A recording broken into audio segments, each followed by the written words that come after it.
Hello guys, welcome to our channel. आज हम बनाने जा रहे हैं मैंगो की आइसक्रीम। उसके लिए हमें सिर्फ 6 इंग्रेडिएंट्स की लोड है। तो चलिए शुरू करते हैं।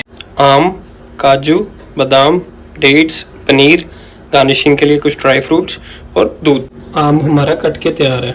अब हम इन सभी चीज़ों को मिक्स करेंगे। सबसे पहले हम बादाम, काजू और डेट्स जो हमने ली थी वो ग्राइंडर में डाल लेंगे और इसके ऊपर हम हॉट मिल्क डालेंगे। दूध हम उतना डालेंगे जितने में ये सारे भीग जाएं।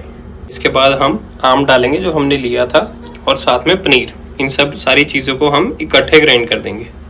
आम और पनीर भी हम डाल चुके हैं। अब हम इसको ग्राइंड करेंगे। ग्राइंड होने के बाद हमारा मिक्सचर तैयार है। थोड़े से चंक्स लिए हैं हमने और ये कुछ ड्राई फ्रूट्स गार्निशिंग के लिए। बैटर हमने एक फ्लैट सरफेस कंटेनर में निकाल लिया है। अब हम कुछ चंक्स ऐड करेंगे इसमें और कुछ ड्राई फ्रूट से गार्निश करेंगे। चंक्स भी डल चुके हैं और गार्निशिंग भी हो चुकी है। अब इसे हम कम से कम 4 से 6 घंटे रेफ्रिजरेट करेंगे। उसके बाद ही हमारी ये फाइनल आइसक्रीम तैयार होगी। रुको जरा, सब्र करो। आइसक्रीम बन के तैयार है। यह है हमारा final product. Thank you so much for watching. क्या बात है सर, क्या बात है सर, क्या बात, ये बात है।